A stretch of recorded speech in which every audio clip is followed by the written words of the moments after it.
નમસ્કાર દર્શક મિત્રો, બોડેલી નંબર 1 ન્યૂઝમાં આપનું હાર્દિક સ્વાગત છે। નસવાડી માર્ગ મકાન વિભાગના કામોમાં ચાલતા ભ્રષ્ટાચાર વિરોધી ભૂખ હડતાલ। નસવાડી માંગ થતાં માર્ગ મકાન વિભાગના કામોમાં ખૂબ જ ભ્રષ્ટાચાર ચાલી રહ્યો છે।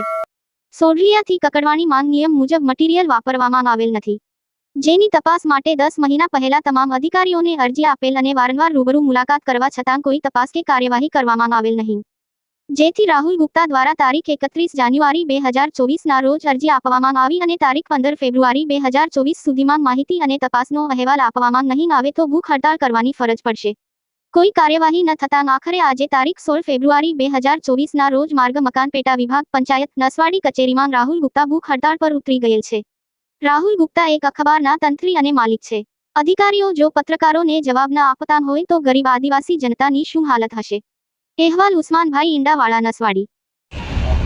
મારું નામ રાહુલ ગુપ્તા, હું ઇન્સ્ટન્ટ ડેરીનો તંત્રી છું અને આજરોજ નસવાડીના માર્ગ મકાન વિભાગના કચેરીમાં ભૂખ હડતાળ પર બેઠો છું। ભૂખ હડતાળ પર બેસવાનું કારણ એક જ છે કે નસવાડી તાલુકામાં વિકાસના કામોમાં ચાલતો ભ્રષ્ટાચાર, જે ભ્રષ્ટાચાર ઉજાગર કરવા માટે મેં 25/4/2023 એટલે કે 10 મહિનાથી આ કચેરીને જાણ કરું છું, છતાંય પણ એની કોઈ તપાસ કે કોઈ માહિતી મને આપવામાં નથી આવતી।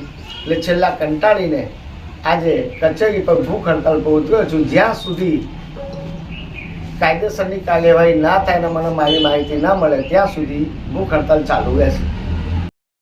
અવનવા રોજબરોજના સમાચાર જોવા માટે જોતા રહો બોડેલી નંબર 1 ન્યૂઝ ચેનલ।